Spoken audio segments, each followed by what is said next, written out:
हाय दोस्त, नमस्ते, प्रणाम। मैं हूँ संगीता प्रजापति गोरखपुर से।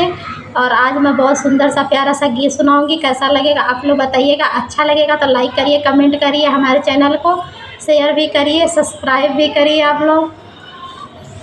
ए भौजी लाज नाही लागे नजरिया में, भौजी लाजो न लागे नजरिया में, भौजी 10 रुपया डरलू आचरिया में, भौजी 10 रुपया डरलू आचरिया में, भौजी 10 रुपया डरलू आचरिया में, भौजी कुछहु न मिली गौआ सहारिया में, भौजी कुछहु न मिली गौआ सहारिया में, भौजी 10 रुपया डरलू आचरिया में, भौजी 10 रुपया डरलू आचरिया में, भौजी 10 रुपया डरलू आचरिया में।